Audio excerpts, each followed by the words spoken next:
I just needed to figure out how to start it off with words. Words. Well, yeah, so I guess this is our first podcast. It's my first podcast. Your first podcast ever? I mean, I was a guest on a horror podcast a couple months ago, but Did you say horror podcast? Horror. Yes, okay, not like a horror. No, not a prostitute podcast. No, a horror podcast. But that one actually never aired, so officially, if this one gets aired, it would be my first podcast. I hope this one gets aired. This is for you non-traditional board game members. This is the first episode of our podcast, tentatively called I Can Deal. I can deal with opinions. CJ, my guest or co-host, whatever, he can't deal with my opinions. I am Adam, if you couldn't guess or did not know. And hopefully we'll make this a regular thing, interspersed with some other type of podcast. That will be fun. Now, first off, what we'd like to do is we're testing this out. We'll see how this works. We're going to try play a little lighthearted game while talking to try it. And you want to do Star Realms first? Yeah, all right. I thought we were going to do Tiny Epic Galaxies. We're going to try to do. You'll hear us fiddling around with this. We're going to try to do some lighthearted stuff, games, just to get us talking about board games. And setting up is a problem, obviously, because I can't really talk right now as I do this. But hopefully this, sometimes when you're playing games with people, you have good conversations, and hopefully that'll bring it out. And this will allow us to maybe focus on some of the positive aspects of the games we are playing, like why we like it, why we continually play them, and why we maybe not. Oh, I need to get the other cards. So CJ will be shuffling some cards. Since I can't shuffle, I refuse to shuffle. And so, for those of you who haven't played Star Realms, the reason that we decided to pick this one is it's a very simple game. There's a free app online if you want to pick it up. And it doesn't require a lot of thought, especially if you've played this game as much as Adam and I have. It doesn't require a whole lot of dialogue to understand what's going on. There's not a lot of text to read.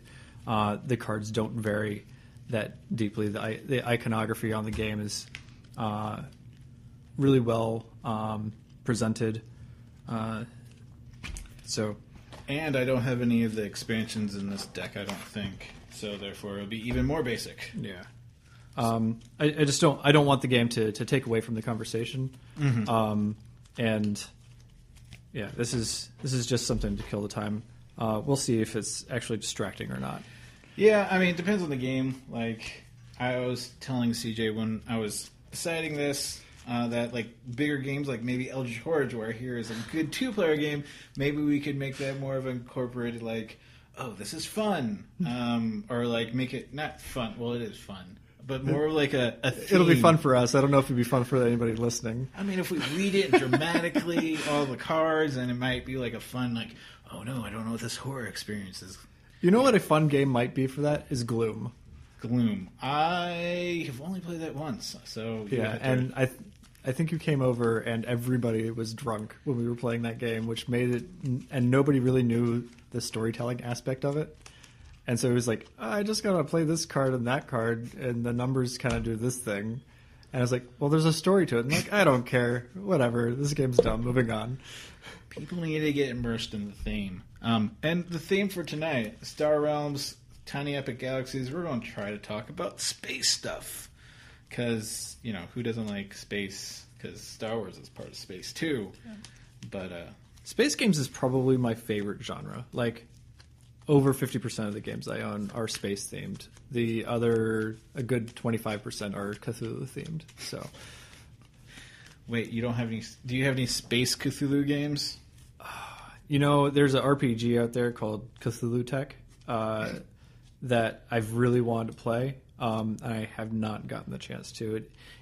That came out in not that long ago. I would say maybe about 6 years ago. And there's just a hiatus between the point of my moving from RPGs to board games and video games, I guess. Got it. So if you're not familiar with Star Realms, it's a deck building game where everybody starts off with 10 cards and you buy more different space alliances, and there's 4 different colors, and if you play cards additionally with them, I forgot stuff. If you play additional cards with it, they can counteract and do awesome explosion stuff. Because I'm explaining it very well. I don't know where these cards are. You had them out just a second ago. Did I? The Explorers? I thought that was... Oh, what the heck? I think I messed up my deck. I should have this... I mean, the problem is actually my fault where... Wow, I had a handful of Explorers instead of Scouts. I would have called you on that. Wow. No wonder... Okay. Yeah, I haven't sorted this deck in forever. I can't remember the last time I've played the physical version of this game. Let me count, make sure I have the right number of ships. 1, 2, 3, 4. Yes, I do. All right. Now, all right, so basically you're buying other ships and bases, and you're trying to blow up the other person who each have 50 hit points, and you shoot each other and destroy bases and destroy ships, buy ships. So, is this your favorite deck building game? This one is probably tied with Resident Evil deck building game, which is my first deck builder. So I started a deck. I was like walking into the board game store, and I was just like, I like Resident Evil. This is like first board game store, and I was new to the hobby. And I was just like, this is a Resident Evil card game. I'm going to get this, and then I bought it. And I had a friend who loved Resident Evil, and he wants to cosplay as Chris Redfield. So I got it, and that was my first one. And then people were like, "Oh, you gotta play Dominion." I'm just like, "What is this?" It went from like there's so much to do in Resident Evil and so much theme, and then I went to Dominion, which has none of that. Yeah. And I think I know your opinion about Dominion. So I started with Dominion. I had no idea what was happening, aside from the fact that I was buying stuff with gold and putting it in my deck and trying to get points. Nominally, that's the same thing that we're trying to do here, except for instead of gaining points, we're trying to remove the points from other people. Yeah. But like in this one, at least there's no worthless cards. That's not true. Okay, the cards can do stuff. At least there's no cards that do absolutely nothing. All right, so CJ is elected to go first. Adam took too long to shuffle. I actually hate going first, so I'm happy with that. So, money, guns, and stuff. So, 1 and... Oh, yeah, you're supposed to flip that. Let's get one of these. And 2! 2 damage to you. Yeah, so this might be my favorite deck building game. I've been told that Ascension is very, very similar to this. Mm-hmm. I've never played Ascension. The only problem with Ascension, well, actually, so the original, I don't know if you heard of the original ones were actually so poorly drawn. And people were saying, like, I think the first edition, you could see the line in the notebook paper. Like, that's how poorly it was. But, like, it's sort of like Magic the Gathering, where it costs, like, they release new sets. Like expansions, or is it booster packs? Both. Like, you can go out and buy, like, the latest, which I think is Ascension Dreamscape, and there you go. You're ready to play just with that. So it's like a whole new thing. So it's kind of like the same idea of Magic the Gathering, where you're buying expansions, but you can buy a whole new sets. So I don't know if you went into the... Oh, okay. So I know you'd never really gotten into Magic, so you might not know this was a thing. Probably not. When you... For people who buy Magic, this is why it's such a money sink. When you buy a booster pack, you're not buying the same pack. Like, it's a randomly generated stack of 15 cards out of a selection of 300 plus for the entire expansion. Mm-hmm. So you have no idea what's in that deck or that pack when you buy it, as opposed to say buying an expansion pack for, let's use Netrunner as an example, because it used to be the same deal as Magic back in the day. Now when you buy a Netrunner expansion, it's the same stack of 50 to 100 cards. They're guaranteed the same. Every time you just buy the entire expansion at once. Kind of like this, the expansion of this. Yeah. So I'm scrapping that. And so, I mean, I've never played Magic, so that's... And that's 3 to you. 3. So I will say that I don't... You see my little... I went to Board Game Geek and printed out like a score tracker because this game, as everybody knows, has the worst score tracker ever. The one that comes in the box is trash. That's true. I mean, it's just cards. I feel awful saying that. It's just cards. What do you mean it's just cards? But it is. And these are cards, but they're like flipping and they have numbers on it. And you don't have to have 15 cards to track your health. You can just have 2. Yeah. And they flip over, and I have 5 points to spend, and I don't like, I guess I'll get you, and I guess I'll get you. Wait, let's see what that is. Nope. All right, your turn. But yeah, I would say this is probably my favorite deck builder. I've played Dominion, I've played Imminent Domain. Mm-hmm. There've been a couple others. 1 point to you, by the way, that I've played. But this one is just so quick. It's so easy. I played Cthulhu Realms, which is basically this. But they try to advertise it as a reskinning of this game, but they do such a bad job of reskinning this game. The iconography is really weird. I gained 3 points, by the way. Okay. And so it's 5. Let's do 1. Is it too much iconography? No, the iconography just doesn't make any sense. I mean, okay, I should say no. It absolutely does make sense, but they add they add iconography when they don't need it, and so what you end up having is none of the cards have any text on them. One to you. So it's just a bunch of images. Yeah, and so like you're trying to remember, like there's a bunch of caveats. So they'll have like this symbol minus this symbol equals this symbol, and you're like, oh, for fuck's sake! Like, how do I get all of what does all of that even mean? And then you have to refer to the rule book to figure out what all the caveats mean. Mm-hmm. Just to do the thing. This game, at least when there's cases where it's just simpler to write the term, like draw a card. You don't need an icon to draw a card. It doesn't happen that often, and we don't need like a special icon for every special occasion that it does happen. Scrapping this. So 4. So I mean, there's one deck builder I've been curious about that I just haven't pulled the trigger on. Is Arctic Scavengers. Scrapping this. So 4 to you. 41 points. So Arctic Scavengers, it's a deck builder, but it's post-apocalyptic like everything. And you're in the Arctic, but like there's co-op, but then there's outsiders that come in, and you have to like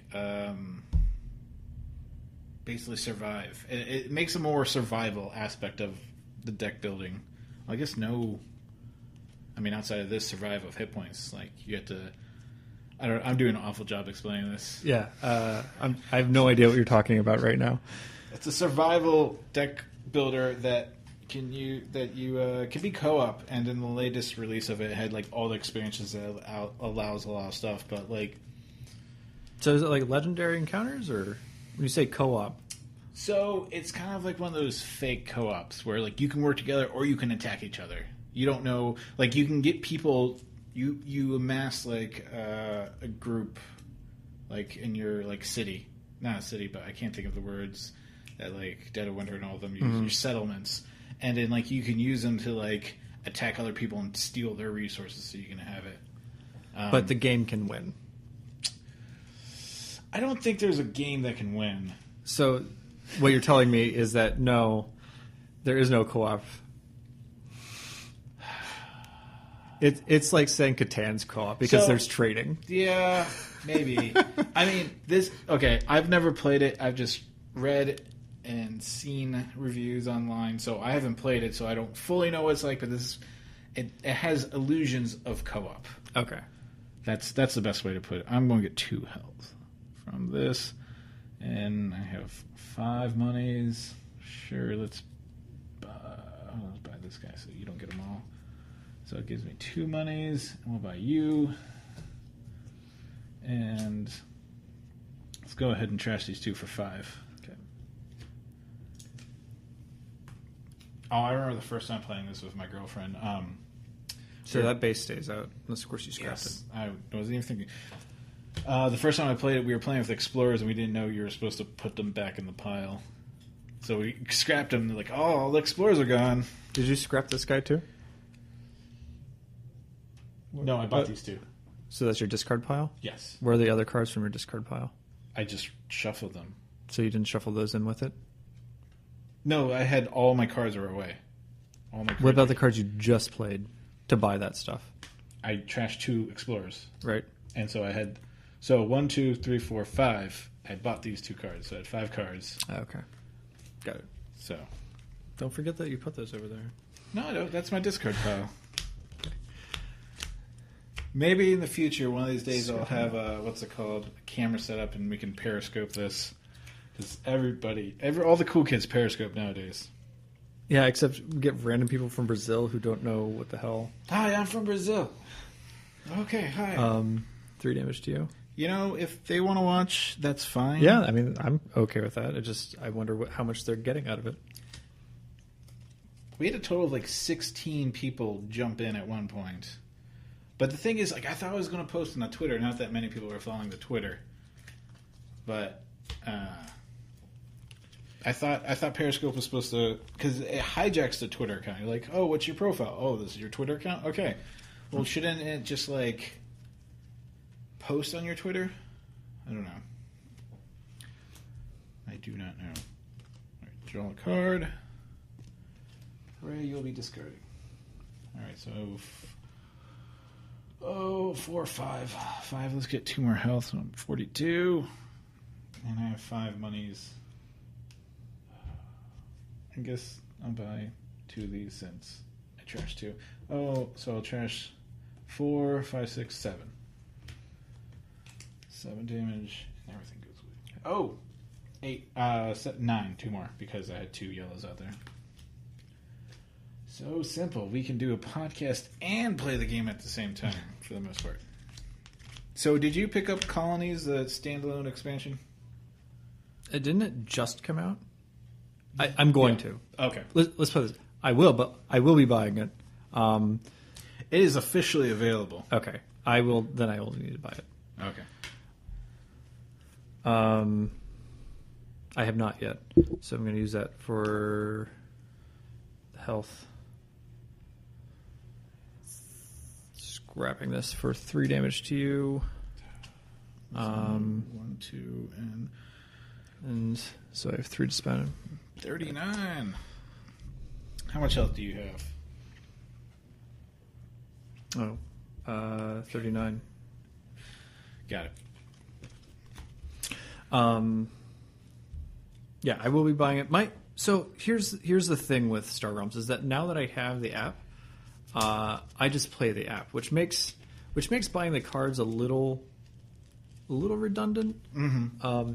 Especially because you're spending money on the app to get the expansions. More so, I play the app all the time, and so when I want to play a game with other people, the last thing I want to play is a game that I'm always playing all the time.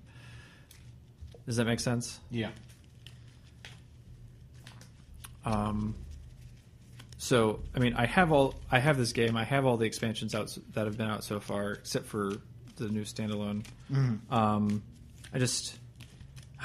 I can't think of the next time I'm going to play it except for when I want to show other people how to play this really awesome game. Mm-hmm. That draw 2 cards. Well, maybe I'll try to resurrect the idea of doing another Star Realms tournament at the library. That'd be nice. I could deal with that. Well, most people can. I feel like, well, maybe not most people have it, but a lot of people have it, and I'm hoping that I won't have to have too many copies. I mean, personally have 2 copies. I bought like the case that puts them all together, but my only, I mean, I've expressed this before. My only sadness about that is that I miss having this one package. It's easy to pull out and play. All the cards are there. Whereas in this big box, you have to well, is this part of this set? Is this part of this? And it cuts down the portability having a box for 2 decks. Right. So 1, 2, 3, 4, 5. I'm gonna pick this guy up. Looks like somebody does have one of the expansions. Oh, I think I have those 2 cards. Those are promos you gave me, correct? Oh, you know what? They might be. Yeah. I think I shoved those in because I saw the gambits sitting off to the side because you told me not to put them in there. And I'm going to do 1, 2, 3, 4 damage to your base. Oh yeah, I forgot. I forgot to use his ability last time. I wasn't going to remind you. Yep. That makes sense. I need to start... Oh, well, speaking of destruction cards... So sometimes I get too caught up in just, buying stuff. I gotta buy all this stuff. I forget to buy weapon cards. Or I buy too many weapon cards that I can't... Alright, so... cough. I'll go ahead and buy this guy. And unless it's a 1, I can't do anything. Gosh. So, 8 damage. Okay. So, 4 here and 4 to me? Yeah, I'll go ahead and do that. Basis.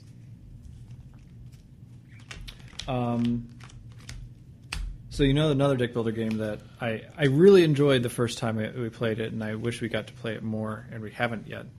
The Alien.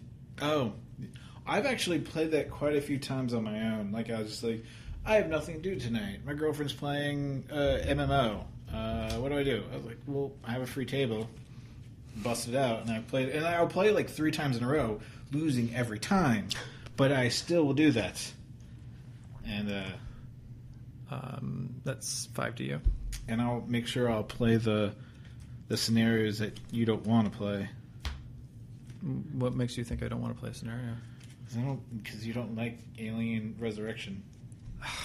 God. Just like Star Wars, I'm a fan of all the Alien movies. Don't even say AVP.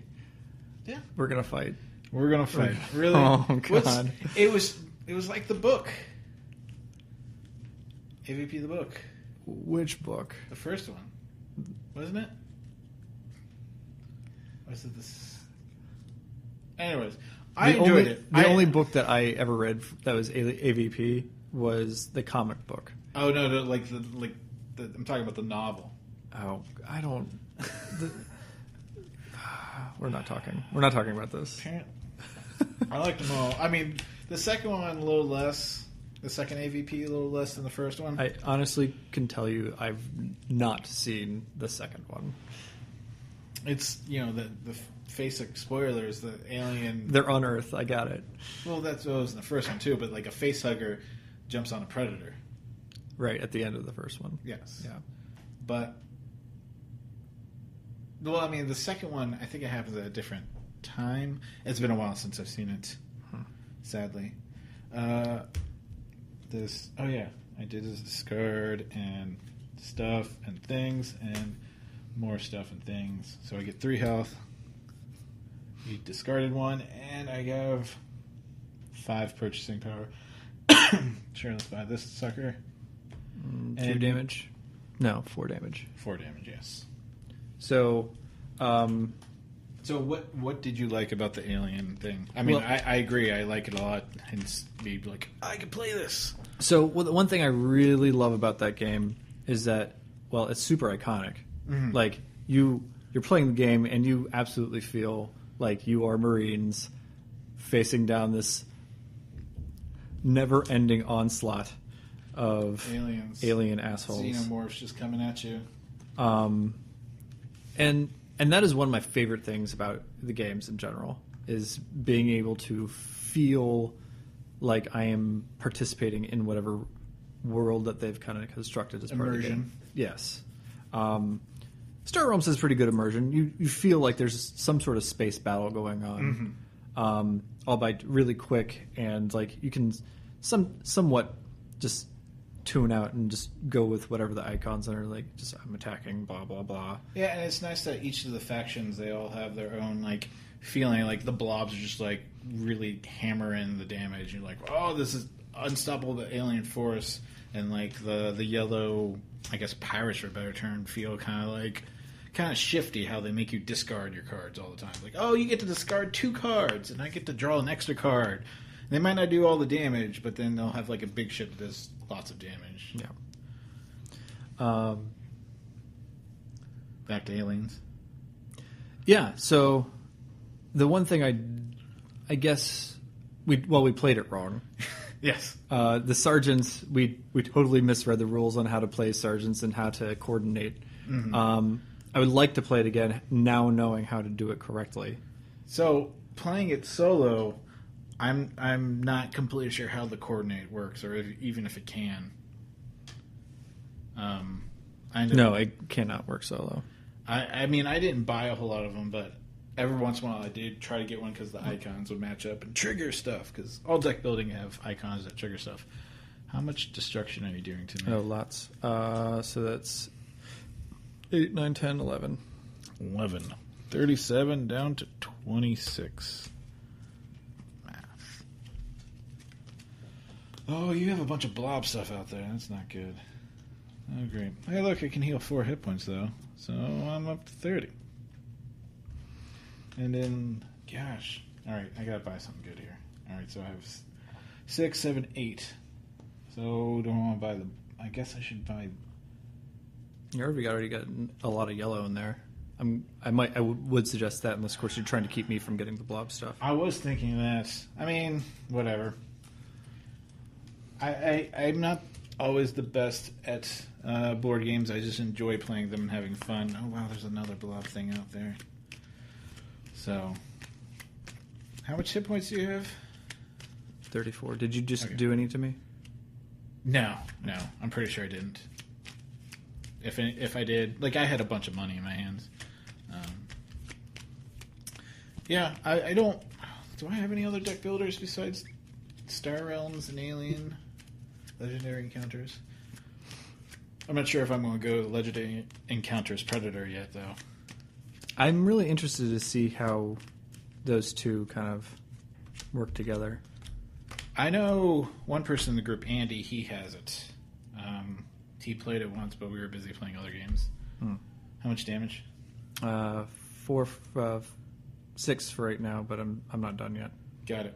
So 6, so I'm at 24 before it blows me up. I think there's a lot more, for lack of a better term, player versus player in the Predator one. Yeah, so those are always interesting when you talk about co-op games that have a PvP aspect to it. Some games do it really well, like especially if you're talking about like a trader game, where the entire mechanism of the game is one person, a hidden person amongst you, is against you. But to have like we're all going to cooperate, except there is going to only be one winner, not a space game, but Dark Age Z. It's interesting. Like it does force you to kind of like make friends and be very selective about who you stab in the back. But I don't know if I enjoy that as much as, say, trader games or just purely cooperative games. The thing about Dark Age Z that does not necessarily make it cooperative as much as like proximal cooperation is that the game can't win. Yeah, somebody's going to win. Right. So, Dark Age Z is a game I got right before Christmas. It was a Kickstarter by Smoothie Games, and it's essentially the story is a bunch of medieval kingdoms are at war with each other, and then they're like, a portal opens up, and zombies from the future start pouring through, and they're like, oh, we got to put aside our differences and fight against, and so it's how many hit points? 6 hit points. Oh gosh, I'm down to 18 now. So you put aside your differences to fight against these zombies, and it's sort of semi-tower defense, and it's not just like, oh, I have this lane to fight. You have a lane you share with the person literally to your right and left. So you have 2 lanes to help defend, and if you let one fall, like I did most of the time, the zombies get through, eat up the people, multiply, and then you lose victory points.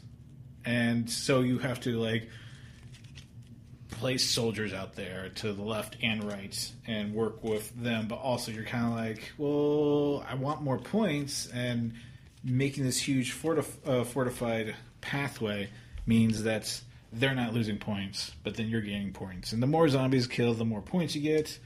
So it's very... Oh, that's going to suck. I can't play that card.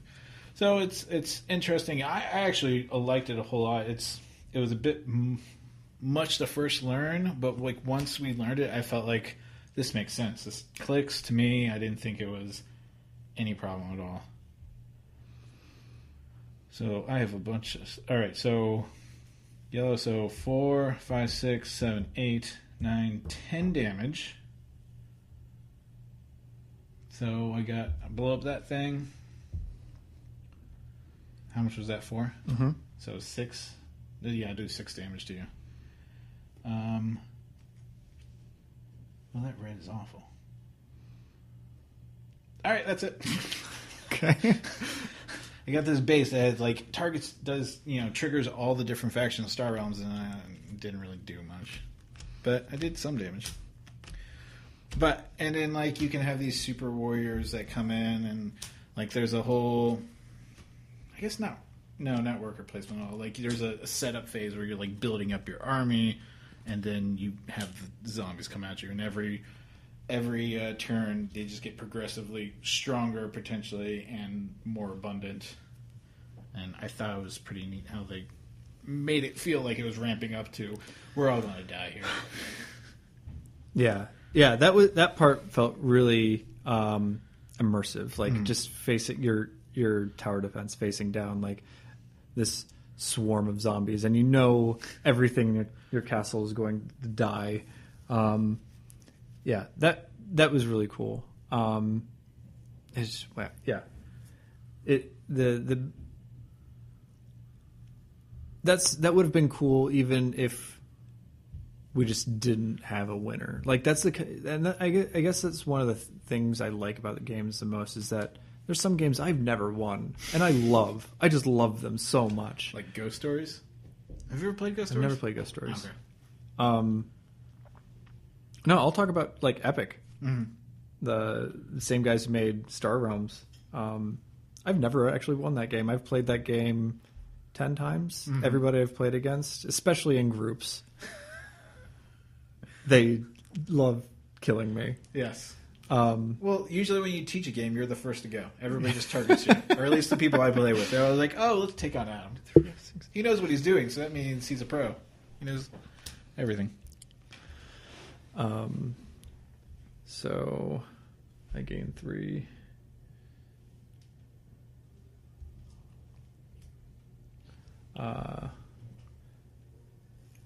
Scrap these 2. So there is a cooperative version of that and of Dark Age Z, and it's more so basically you're aiming to get a certain point total. So it's like get 280 points.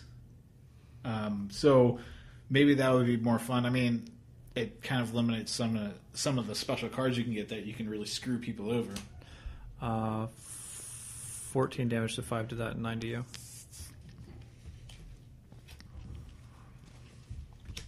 9 hit points here, and you have what, 40?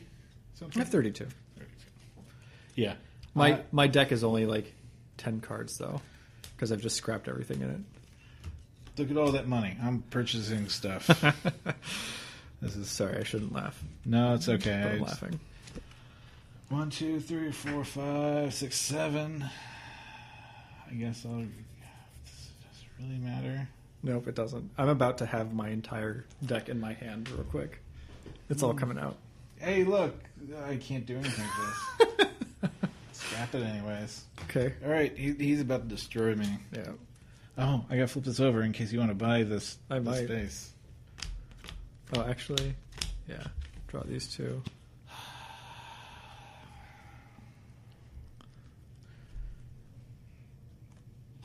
Yeah, I'm gonna.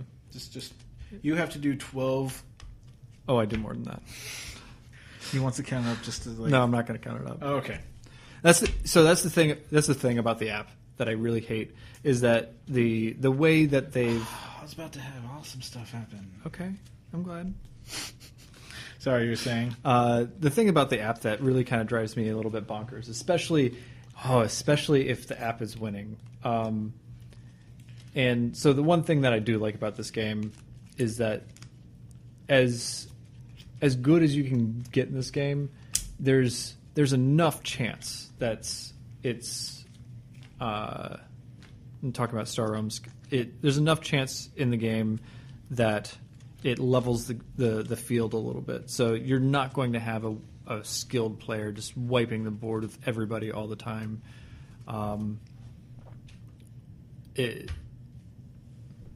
You can just draw shitty hands, and that does affect the game. Playing against the app, playing against the computer. The way they've coded it is that it will spend its money first, no matter what. And it always applies the damage later. And so if the game is rolling you and like you just have no shot, you just watch it like pull out like 20 cards because everything draws 2 cards when they play it, and it's all king off of one another. So there's all this damage and money getting thrown into the air, and so it's got to spend like 20 monies before it does its 35 damage to you, and you're just kind of like, all right, spending money. And then after it's spent all its money, it will, if it knows that it's going to kill you that round, it will scrap everything it can because it doesn't need it for the rest of the game because the game's about to end. So it's just prolonging the inevitable death. Yeah, it's like rubbing it in your face. Like, not only am I going to win, but I'm really going to win, and you're going to know that I've won. Your children are going to know that I've won. It's a spiteful fucking computer. Well, that is the first half of our podcast, we'll say. CJ beat me pretty mercilessly. 34-0. So, now that I have Star Realms packed away, we'll take a little break. Maybe I'll put music here. Maybe there'll be nothing here, and we'll just start up again. Won't that be fun? Fix it in post. Yes. It's all right. So.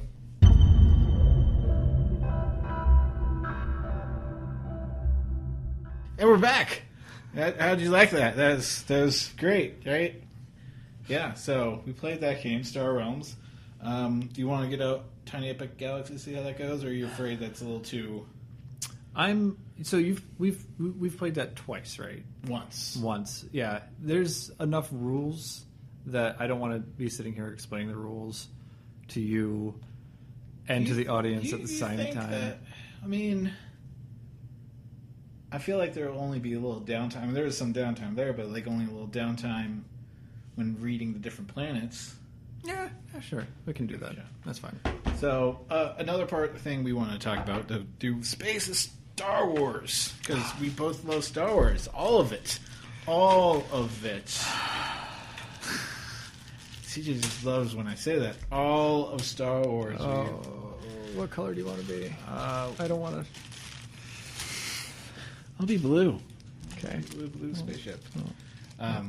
So Fantasy Flight has a lot of games, and one interesting caveat that most people might not know is that Fantasy Flight cannot make a Star Wars game unless it has miniatures. That's part of their contract because Hasbro has a license for Star Wars board games. Or card games? Oh yeah. Well, they can't. They can do card games because they have the LCG, Living Card Game, which I've been interested in jumping into, but I don't know if it's going to be too much, or if there would be people to. What? How many player games is that? It's 2. So here's my problem with that, and I'm gonna preface this with I love their Living Card Game series, like all of them. Fantasy Flights? Yes. Mm-hmm. I love Netrunner. I love Call of Cthulhu? the Call of Cthulhu. I can't remember what the Warhammer 40k one was. Well, the new one just came out. Warhammer Quest. I have not played that one. Yeah, it just came out. It's basically a light dungeon crawl, but all in card form, kind of like Pathfinder adventure card game. Okay. No, this was the 40k one that somebody brought over to one of your things at the the Death Angel. Yeah. So all of them are a lot of fun. Like their mechanics are really well done. Their immersion is really well done. But especially not Netrunner. The thing that just bothers the hell out of me is the fact that it's only 2-player. Like, we hang out sometimes, yeah, but not nearly as much as we hang out with everybody else. Mm-hmm. And how often do we sit down and we're like, I've got this 2-player game I want to play. Like, of course it's another Star Wars game. I've got a 2-player game that I don't play enough already, and that's at all, or at all. And it needs to because I've thrown like $300 into it. Yeah, especially with all the cases. Yeah, he's talking about Star Wars Armada, and it's I love Armada. I know there's probably a lot of people out here that might like lynch me if they, especially since X-Wing's been around for a lot longer, and it's probably definitely got a much more of a fan base. Well, it's easier to get into.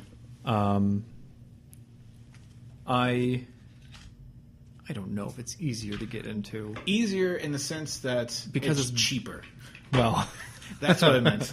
You can get a base set for $40 or 20 to 40 depending on where you buy it, and each expansion is 10 to 15 if you're just getting small ships.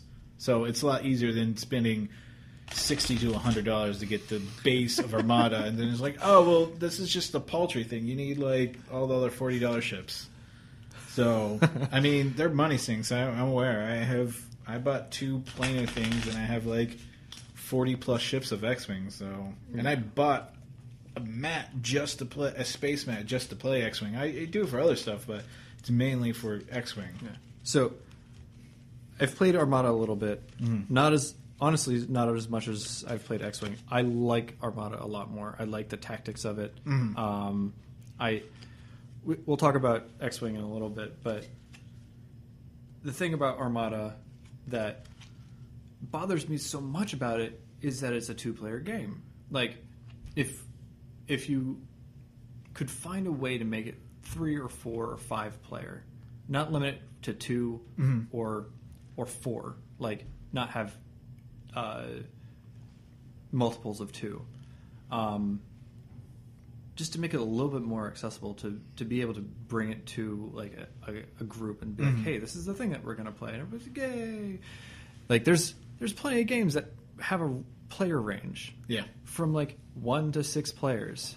You get to play those games a lot more than all the others, and now you have games like Netrunner. Back to my original point, because I can't do anything without being long-winded. Yeah. Back to my original point is that Netrunner is a 2-player game. When I played that game first, it was you just had to have multiples of 2. You could have like a 2, 4, 6-player game. Obviously, those took longer because you had more people playing, but you could strategize with your runners or your corporations, whichever side you were on, and it made it a little bit more interesting. Not to say that the Netrunner game isn't interesting. Yeah, it's great. I love it. I never play games with just one other person, ever. It just doesn't happen, and especially not to the degree that I'm going to invest in this game that requires constant update with the expansions, Yeah. and there's a deck construction aspect to it. That's what really gets me. So that's another hesitation of the Star Wars LCG because like there's all these expansions you can add to it. It's like, oh, look at all the stuff that looks cool. You can make it more like Return of the Jedi, Empire Strikes Back, New Hope, other stuff, and that sounds cool. But then I'm just like, they have to build it, and if I'm playing with somebody else, they're not going to own it. I'm going to have to build it for them. And I mean, X-Wing already takes a while to like set up on your own. Like, oh, I want this pilot and this ship and this equipment attachment. Also, when this is, I guess I might as well just not use it, but just for future notice, gain 2 points if you've completed your Empire track at the end of the game. Is that all? Well, they're all completed simultaneously. Yeah, I forgot about that. It's just one going up, the other one's all right. Well, do I want to use that one? I don't know. Dun, dun, dun. All right, here you go. So we're playing Tiny Epic Galaxies. This is my second time. CJ's what, fourth? Yeah. Yep. So you hear a lot of dice rolling because it is a dice rolling game. It's a Yahtzee game, as I like to call them. Oh yes. And I don't. So here's the funny part about calling them Yahtzee games is that every time I call them a Yahtzee game, inevitably somebody's like, nah, like Yahtzee is such a because Yahtzee is clearly such a terrible game. Yeah. That they've built a bunch of other game mechanics around, like King of Tokyo and King of New York. King of New York. I don't know.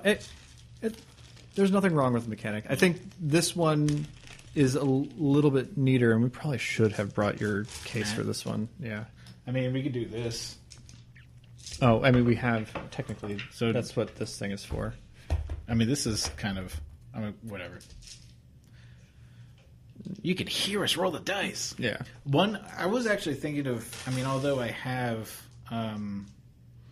both King of Tokyo and New York, and they're going to have a bunch of expansions for New York. I don't know how much I'm going to invest in that because I haven't played it. I've played King of New York twice, and I've owned it for over a year. But I hear there's a game that's better and it has like the same theme called Ultimate Warriors, and Warriors is spelled with a Z, not an S. But it's like it's arena. It plays up to 8 people, and there's dice rolling, and everybody has different magic cards. Not magic cards, but they have like special power cards, and it's supposed to be and like. It's like giant dragon versus like little tiny ogre and elf, and it's not just medieval, but it's like monster-esque. So I've heard good things about it, but I haven't. I feel like it's just another thing that I have already purchased. So I try to get games that are not stuff that I already have, not just repeats. Over and over again. So there's actually 2 rules here that I forgot to that we played wrong the first time. Okay. So the first one is, remember, like, we were trying to figure out what the big deal is about landing upright versus to the orbit. Yeah. So the moment you land upright on a planet, you immediately get that. Okay. And in every subsequent roll, you get that if you use that. Okay. So that's the importance of it. Okay. I don't know how much that would have changed. Of course, we might have maybe moved our ships around more just to get resources. Exactly. And so that was the thing, is that if you've got a bunch of movements, you're not... Yeah, you can move to all these lightning planets. Right, and just keep getting lightnings. And the other thing is that we always get at least one free reroll. Yeah. So...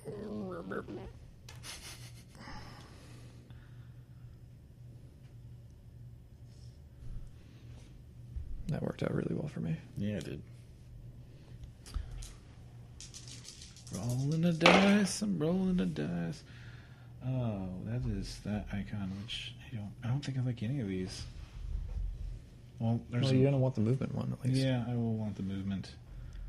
Flying a ship to a planet. So do you get much of a theme from this? Yeah, I feel like there's the colonization bits that I kind of like. The only thing that I don't like about this game is, and we talked about this after the first playing it, is that you feel like you're mostly racing as opposed to competing. And I know that's probably a mild distinction to some people because racing is competing. Okay, Yes. I'm going to spend 2 to get upgrade. Woo! I get a 5th dice next turn. All right, your turn. But I mean, it's you're trying to be the first to colonize the galaxy, right. But there's very little player interaction. Mm-hmm. There's one aspect here, and it's called following, which means if you have this certain resource, you could spend that resource to also do the same thing that your opponent did, which is nice, and it does add a level of game theory to it because you, as a player who might be followed, you don't want to choose things that other people might gain benefit from. Mm-hmm. So that part is kind of interesting, and I will commend them on that. Trying to give at least a little hint of player interaction. I mean, if you're trying to get really thematic and immersed, like, there's not going to be much interaction in space across different planets. I could understand if you're at the same planet, but like, oh, that person's how many light years away? I can totally interact with them. So, I mean, you could think of it in that sense, but there is no additional player action if you're like on the same planet or orbiting the same planet. So here's where this comes into play. Put that there. Get that. Put that there. Get that.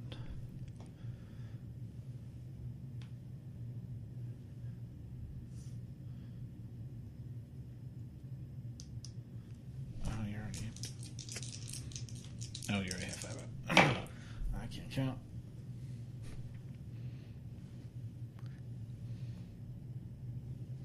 So you like the more tactical nature of Armada? I liked, actually, so the strategic aspect, X-Wing really forced you, and I'm giving this up. I'm not going to do anything with it. Okay. X-Wing really forced you, or X-Wing is really fast, it's really tight. There's a lot.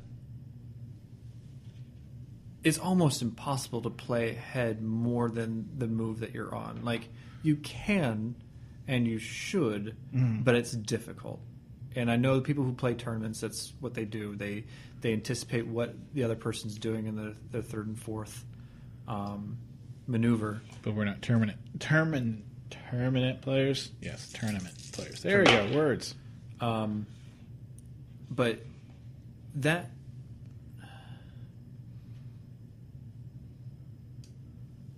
sort of gameplay is intrinsically built into Armada. Mm-hmm. Like, especially if you're the Imperial side, you have to plan three moves in advance, or you are not doing it right. Mm-hmm. Like and for those who aren't aware of the mechanics of Armada,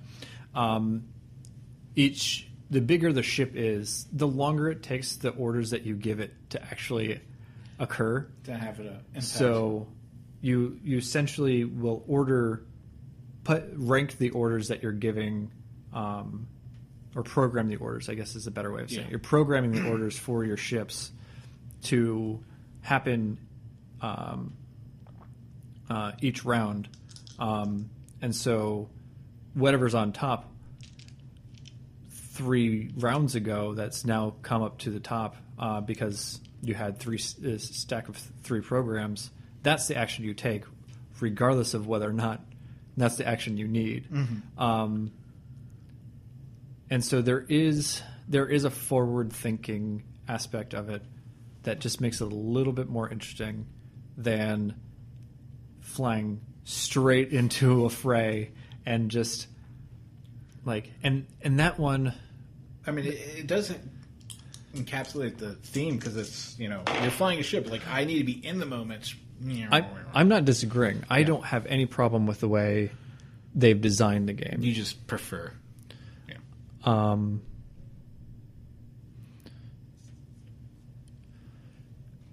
The thing that I just, the way I play games personally, I'm a forward thinker. I like games like chess. I'm not particularly good at chess, or I don't win very often in chess. I do play people who are very good in chess, so maybe that's my fault. I should play children. Well, there was a whole thing, you play people who are better than you, and that's supposed to help you. It's supposed to. It hasn't yet. Well, maybe if you play somebody who's not so good, you might be like, well, maybe I am doing all right here.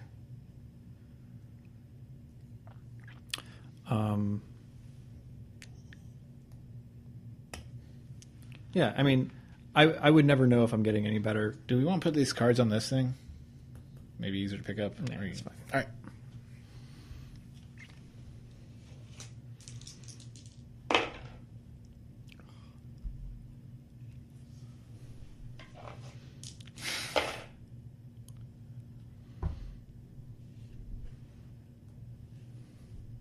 I don't have any follows. I need to get some follows. Yeah, well, there hasn't been any on the board. Yeah. It's kind of hard to do that when.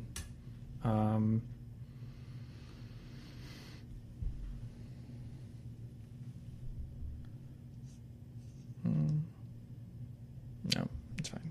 All right. So yeah, Whoa. Let's go ahead and finish this guy.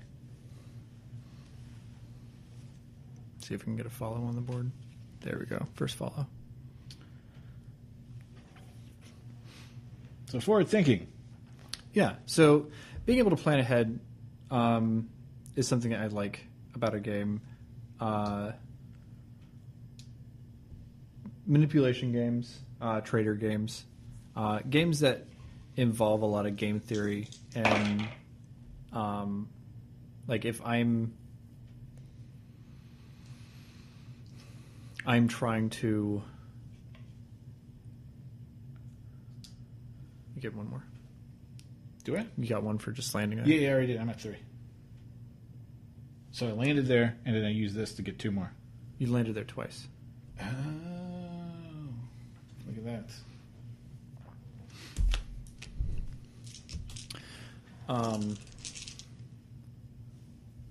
So yeah, game theory. I mean, there's some really smart guys on the internet that talk about like the definition of a game, like what does a game make? Like, is Candyland a game when there's absolutely no decisions in the process? You just flip a card and move your piece. And like I'm gonna get up on my high chair and talk. Like I feel like games require some sort of game theory. Like you are playing with a person, and we'll talk. I don't know if I'm awake enough to talk about like a solitaire version of a game. But like when you play with somebody else, I want to like face off against them in some way or manner. Like their decisions should affect me. This game is fun, but like the decisions you make don't affect me all that much, unless of course I see that you have like some follows built up. Or if like you want to plan it and I'm about to finish it. Right.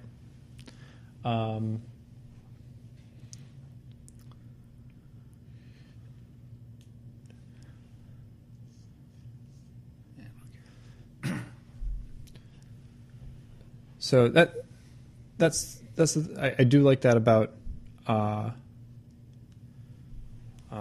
both X-Wing and Armada. The one thing that I don't like about them is, or especially X-Wing, is just it feels so haphazard almost. Like, and I know it has a lot to do with the people that I'm playing with and probably myself playing, because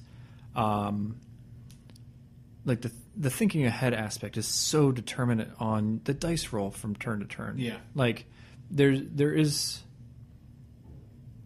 I mean, I've gotten pretty. It can swing really hard one way or the other. Whereas you kind of mitigate that in Armada. Somebody who is not rolling very well, as long as they have a good strategy and can think ahead further than the other person, is probably still going to win. Like, a dice roll can change it. There is that randomizing aspect, which kind of levels the playing field. But man, it swings really hard in X-Wing sometimes, and it has a lot more to do with the pieces that you're fielding and the strategy of just, or your tactic, your immediate tactic of just like, I'm going to do this thing and keep these guys together because it's an awesome combination. Which, by the way, I don't know if you bought the new K-Wings.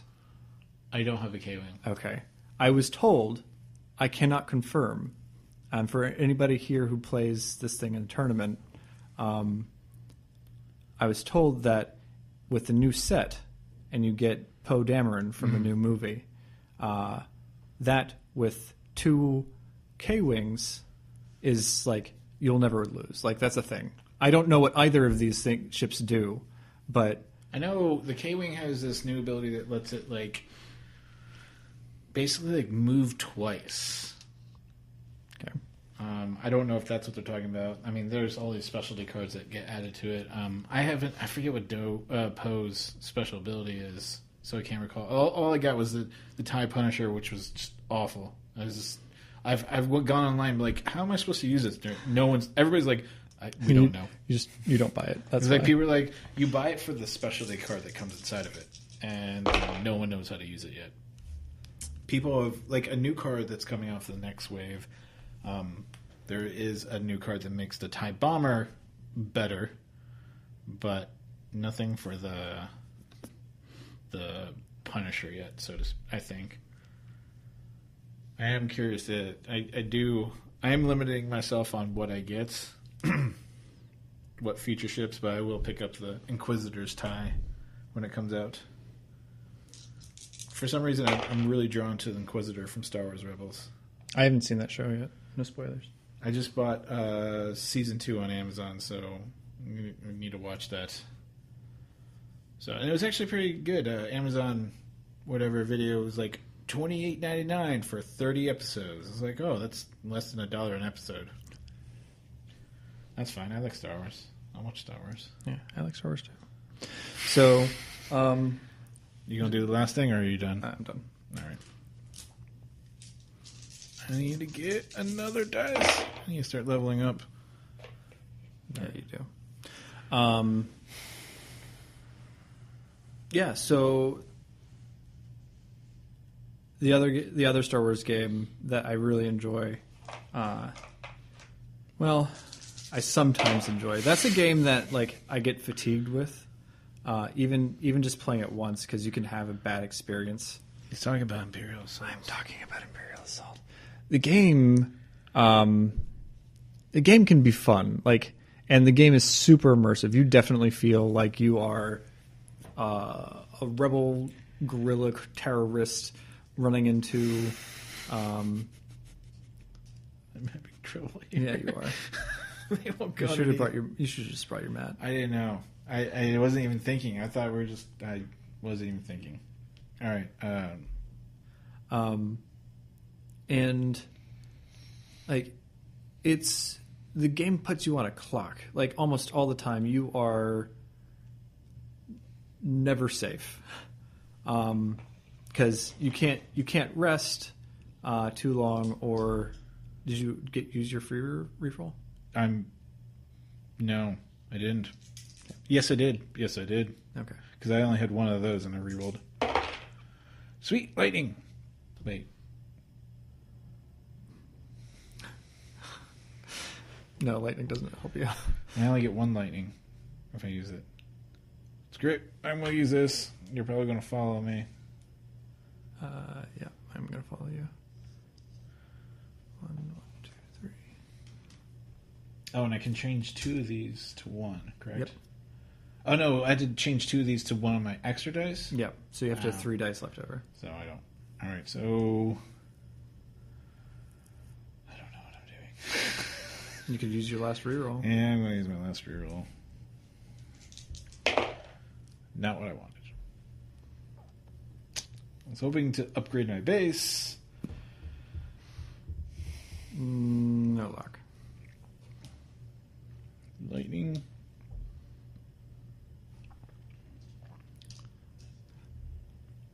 And I guess I'll use my reroll. 4 more lightning. Well, so Imperial Assault, yes. Yeah. So when we played Imperial Assault, the role of the assholes, i.e., the Imperials, was played by Adam, and we had 3 plucky heroes as part of the campaign. Now, the game is definitely optimized for four heroes, and you can feel that almost immediately because it has this clunky, hacky kind of way of normalizing the mechanic if you have less than 4 people by just making the 3 people stronger. Now, well, if there's also the extra action, right? Yeah, I mean, I'm including that in making people stronger. Okay, but I don't think it's enough. There's not enough variation, and like I don't know. I think it works. It definitely. I definitely didn't feel like we were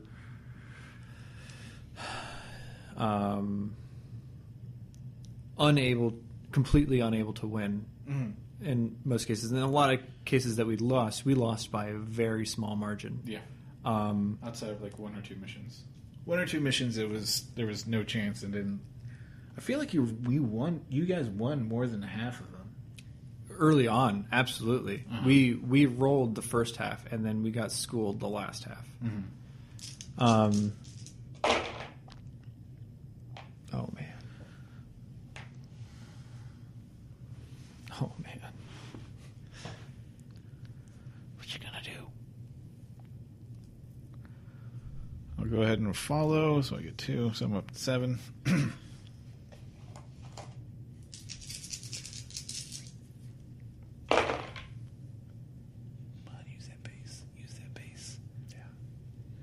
Actually, I'm going to use this piece first. If you are followed on this turn, acquire 1 lightning per follow.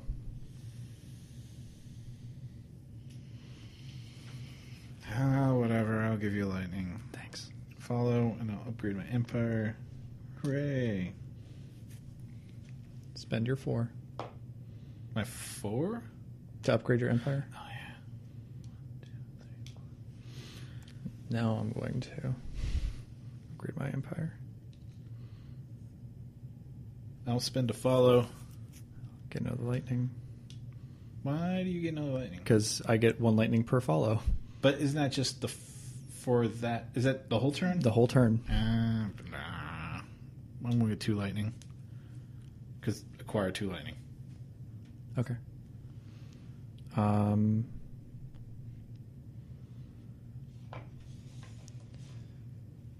Reroll these. Oh, I already rerolled, so I'm going to spend a reroll for that. Don't worry, you have plenty of lightning now. So you have to try skirmish mode. I think Colin and I were just playing it.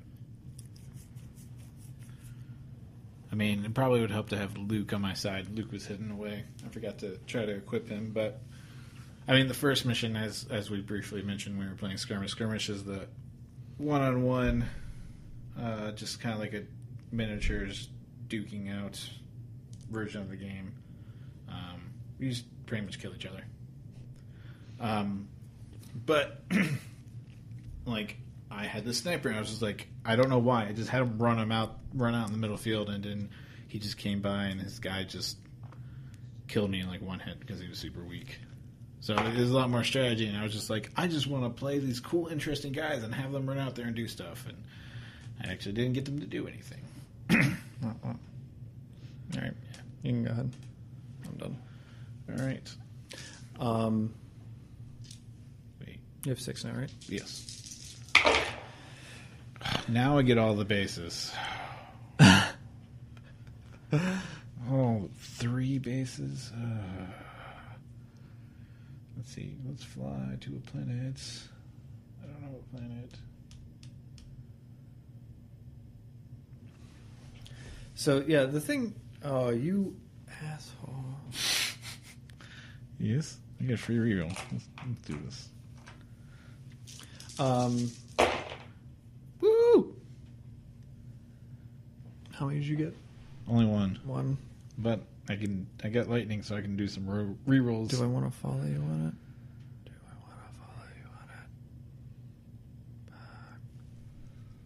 You're a jerk. Why did you have to do that? No, I'm not going to follow you on it. You can have it. I will. Oh, this was one of these. I will get some follows powers. Yeah, me too. I'm going to follow you on that. Oh, you get 3. I'm going to do a reroll. I'm not planning. You were saying. So yeah, the thing that's really super frustrating. Bam.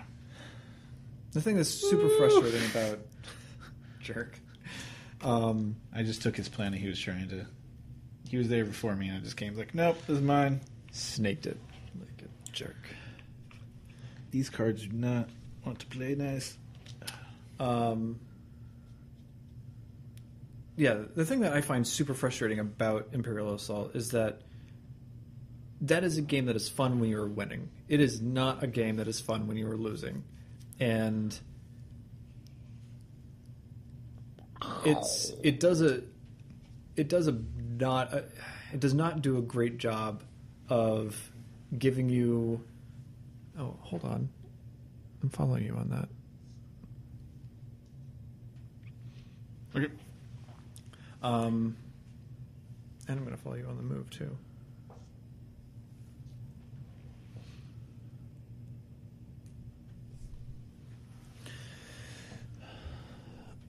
Yeah, it does not do a great job of making the game fun when you lose. Mm-hmm. Like it offers like this consolation prize at the end, where like, oh, you lost, and here's the story that happens when you lose, and like, oh, it's not so bad. You'll come back next time. No, it's bad. Like. Especially when it's close, or no, actually no, it doesn't matter if it's close or if you just get slaughtered. Yeah, like either win or lose. There's no in between. Right, and you always feel really great when you win by the skin of your teeth. Like it's like, yeah, and I understand that that's part and parcel with the game is that you can't have a game that you win by the skin of your teeth and then never lose. Mm-hmm.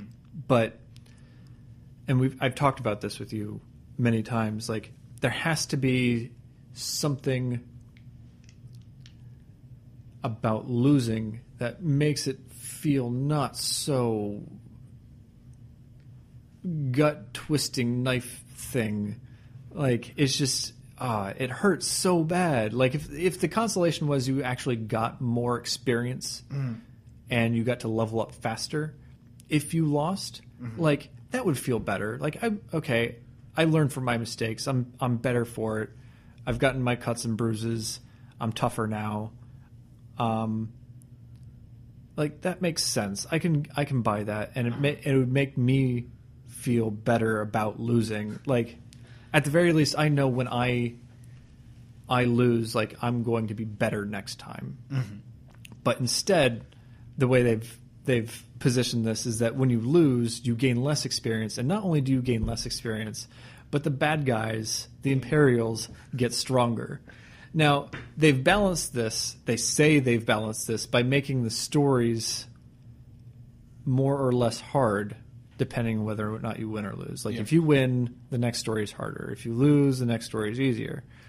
That does add a level of gameplay replayability, which is nice. Mm-hmm. I like that, but being able to, it could be the same mission. I don't care. It could be the same 8 missions or 14 missions, or I don't know. We played a lot. We played a lot of missions, and the number kept growing every time because it was not really well understood how many missions we were going to play at the beginning. The back of the instructions like, this is how you do the mission. So like, it doesn't account for forced missions. It barely has room for side missions, and it's like, no.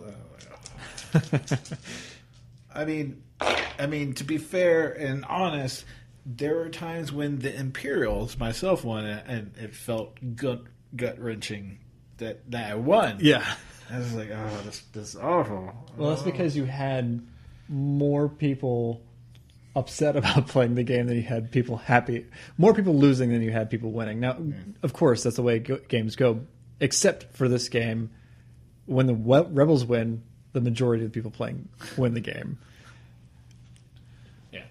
And this is... So there's a couple games that have like interesting mechanics to kind of make it a GM-less gameplay. Myth, for example. Like, it has a good mechanic as far as like what each creature does. Makes it a little bit more interesting about how this creature attacks and who it attacks and how that mechanic is orchestrated. I'm wondering. I mean, certainly Fantasy Flight is not going to completely revamp their game. I mean, people have done that. People online, of course, on Board Game Geek have come up with an AI, so to speak, for... I don't know how well it works. I mean, they've already done it with X-Wing. They made like I think 3 to 6 or 3 to 5, or I don't know how many exactly for X-Wing, like a co-op campaign. The only problem is, like, I at first started looking at it and it's like, oh, you gotta cut out all these things, and like it sounded like I had to do a bunch of papercraft. I had to make sure I had certain ships because eventually you level up your ships. And like, I don't think I have these ships. I don't want to buy more Y-Wings. I barely play the Y-Wings as is. I don't want to buy more of these ships. And I did papercraft once.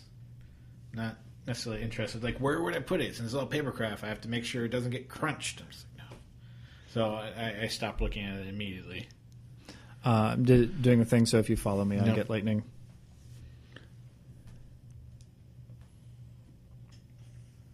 Oh, I'll follow those two.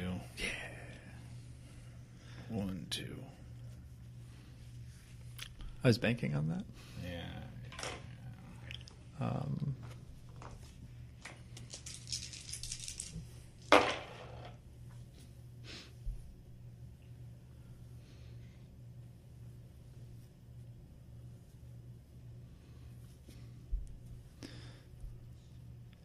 So it's really difficult when it's silent. I all of a sudden become very hyper aware that I have a microphone in front of me. I mean, you're playing your turn. I should be the one talking. The expansion, well, the first expansion, Twin Shadows, it has a micro campaign that can be worked into the regular game. But like what's interesting about their micro campaign, they say it's 6 to 8 hours total. It's 4 missions, no side missions, no force. It's just 4 missions. And after you beat it, there is a... I heard... Anyways, after each mission, when you play it, there's an epilogue to read. You do it.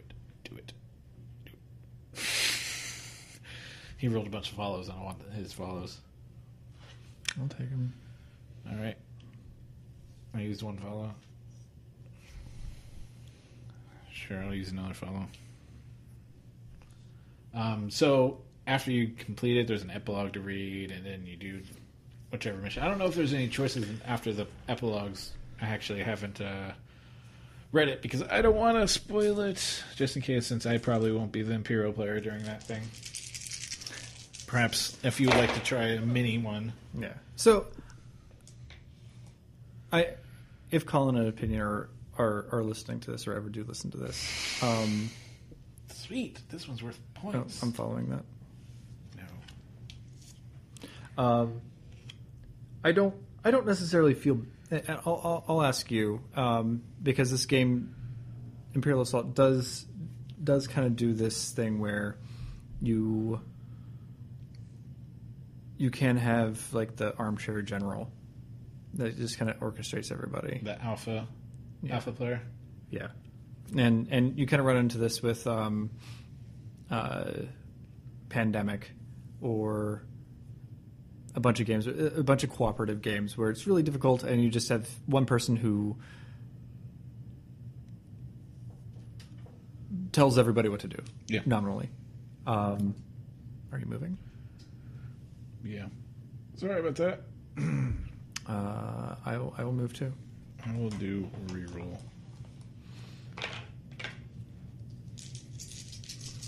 So you're saying you were afraid that...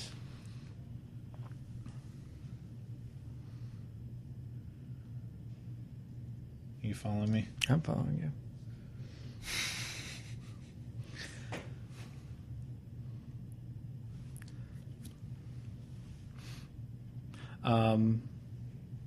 Yeah, so I probably did my fair share of that. Mm-hmm.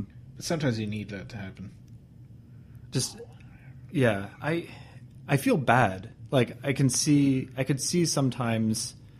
Convert any number of follows into electrics. Let's do 2. 1, 2. That was a base thing. Yep. I will get 1 electric. I'll follow that and get 3. It's not what I wanted. I guess I'll use 1 electric. I did not plan this right at all. Oh look, I guess I'll use electric. Hold on. Not follow that. That is really off. I didn't plan All right. So you're saying about alpha playerness. Yeah. So I feel bad about it. And it's not because I didn't trust like their judgment.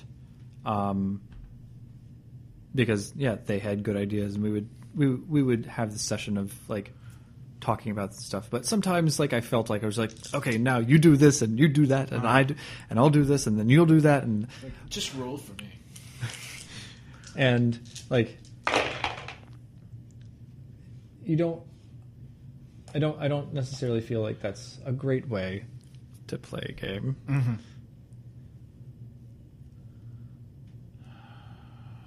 You got a bunch of those. Might as well give it up. I can't follow that much. That's what I wanted you to say.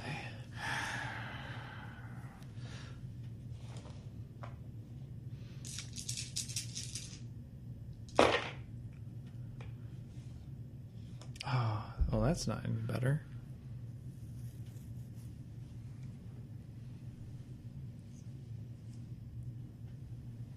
I mean, that's what happens when it comes to any, like, purely cooperative games. There's always somebody going to take the lead. And, I mean, there is one of the characters gives people actions to do. They're general commanding. But then that might be like, I will give you this action if you do this. But I don't think you would do that, or any of us would it be like that.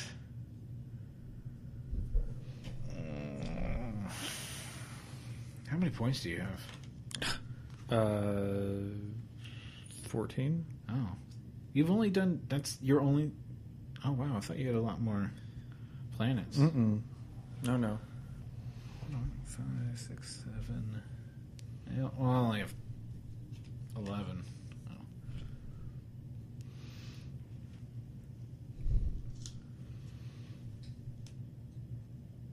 So you're just afraid you're too much alpha. Well, I mean, if you do the next time and you're the Imperial, then you don't have to worry about the alpha. And that's one reason I'm kind of looking forward to being the Imperial is that I can mastermind and without interfering with anybody else's like ability to make their own decision about what their character is going to do. However, I will say, if you do not have an alpha for this game, the game will chew you up and spit you out. Like, you need somebody to kind of like get everybody organized. Yeah. And if you're not all working in unison, the game is... You have to be a team. Yeah. And not just 4 people running around. Just do it. Just do it. Just do it. Just do it. Oh. That's what you reroll.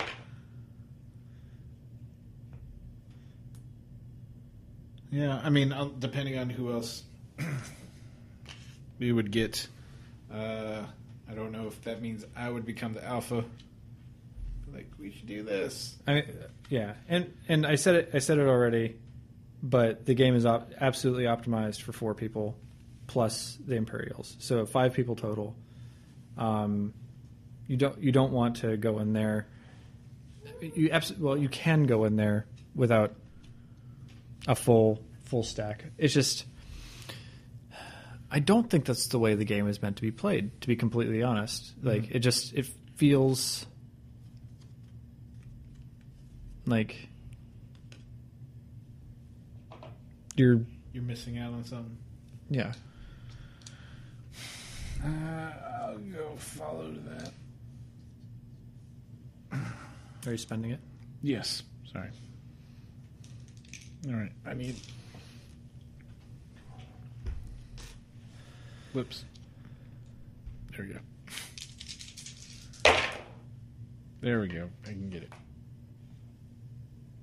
Upgrade 5. Level up. Hey, look, I got another ship.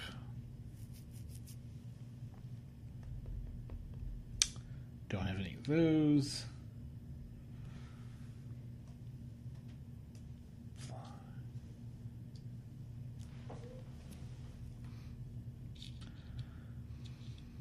What am I doing? No one knows.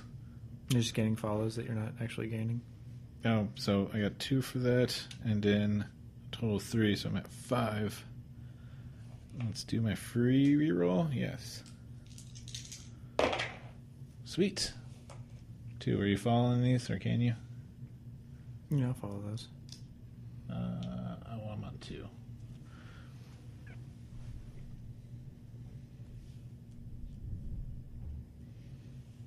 That's my turn. So so you played Imperials. What was it from your perspective? I mean, I didn't. I do feel teeing you up so I can do this. I do feel like I was maybe holding back for some parts, like intentionally and unintentionally. Unintentionally, like the agenda cards, and maybe it's the batch that I picked, because you pick agenda cards and armament cards. But my agenda cards, I felt like outside of a forced mission, I never used them. Like most of the time, it's like, oh, you can use this to lower the deployment cost by 1, and then discard this card. I'm just like, what?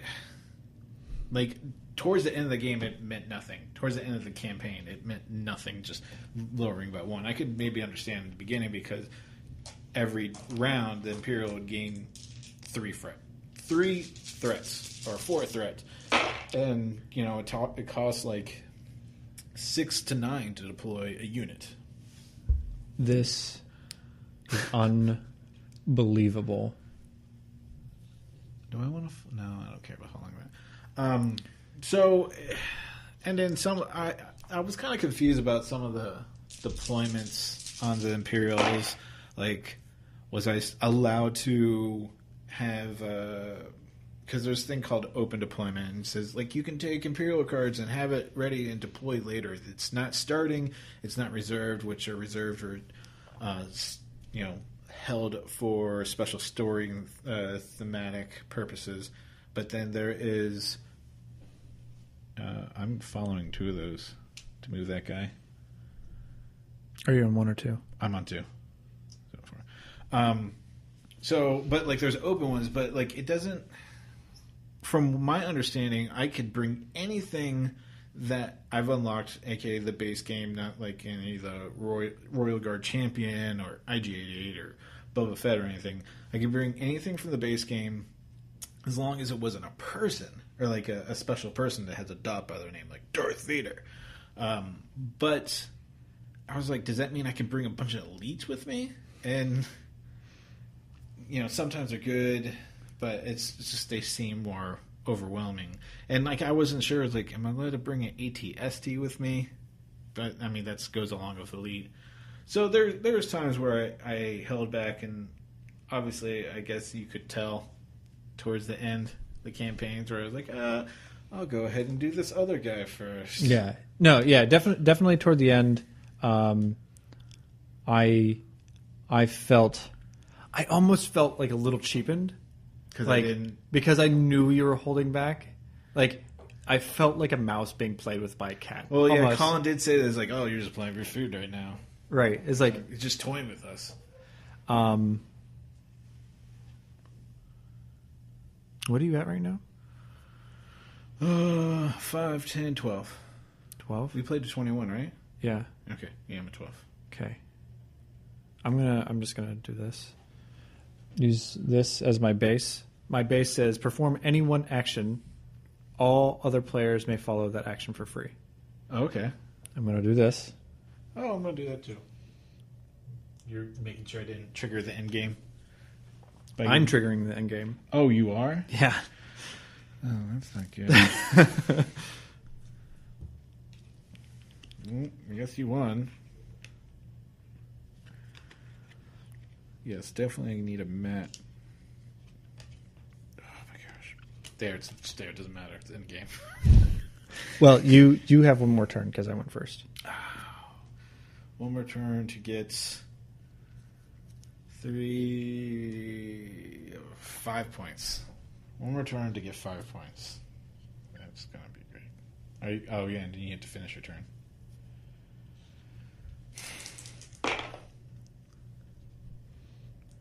This time I won't make the mistake. I think the last time I played, I was like, oh, if I level up my empire, I'll get 6 more points. No, you'll get 1 more point. Oh, wait. I'm counting up the wrong points. No, I get 3 more points, not 1 more point. I was thinking these are the points here. All right, never mind. So if I go up 1 level, I'll be getting... I still can't do math. All right, so I have all... No, not yet. Oh, yeah. Your ships are in the wrong space too. I mean, they're all on that planet. Yeah. They're... Oh. Yes, you want to give me that follow there. Not that there's any follows up there. All right. Okay, I'm good there. So I need a... There's no lightning out there. How much follow? You have a bunch of follows, too. Yep. All right, let's do a lightning. So I get 4 lightning. Everybody's back at the base. Do I want to do that? No, I don't care. This is my last turn. I don't want How lightning. many points do I have? I have 10, 12 plus right now, so I'm at 17 now. If I get that, that would be 20.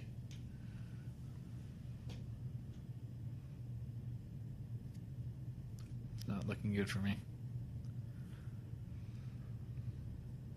And this is at home base? Yeah.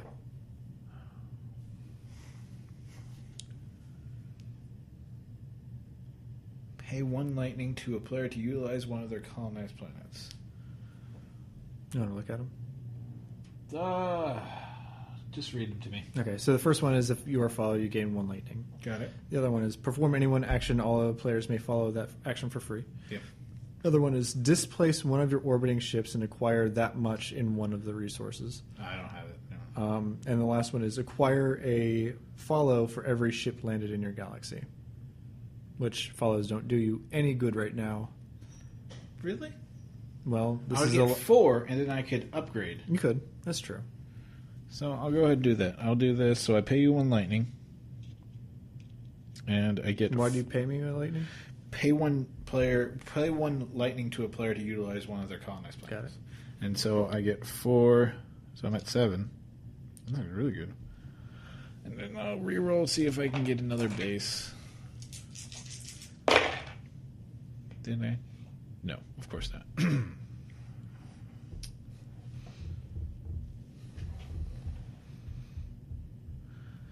Alright, this is not going to be good. I don't know what I'm doing. I have no game plan. There we go, I have a base. So I spend 6.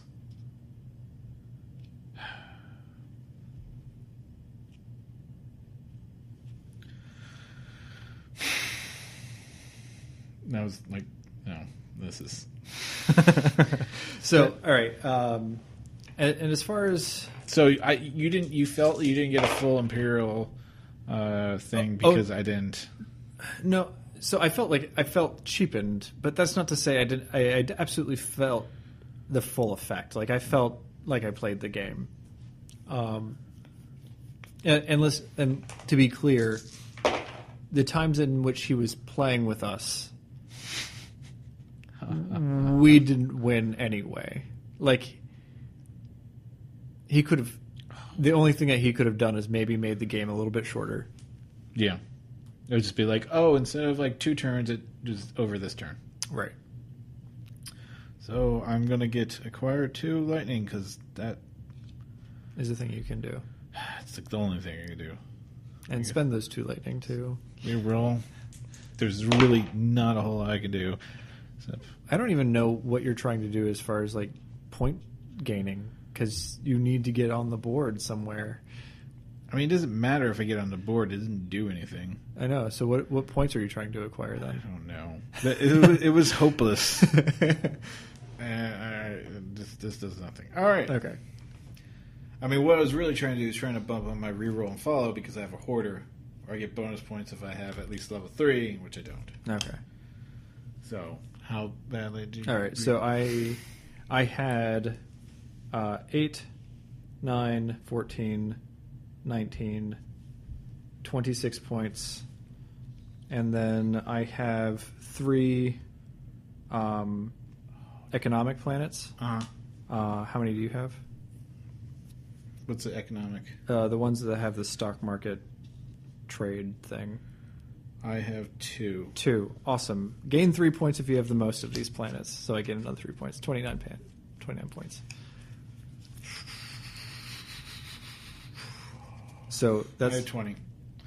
That's the thing that it's most of it. Oh well, look, it's recording here. I don't know. Anyways, so somewhere along the way, I'll have to listen to the post. But anyways, my laptop went to sleep, and I guess it stopped recording about an hour and a half in, and we were still talking and playing Tiny Epic Galaxies, where CJ destroyed me 29-20.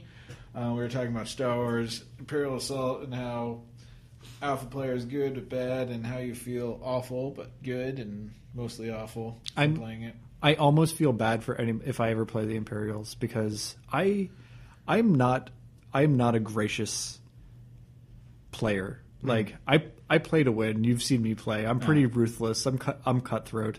I will manipulate the team in order to like get people to like let me win. Like I almost feel a little bit bad when if I were Imperials, because I would not be as nice as you were. Like there would just be cases like, oh well, cool, exposed throat, jugular, you're dead. Was that fun for you guys?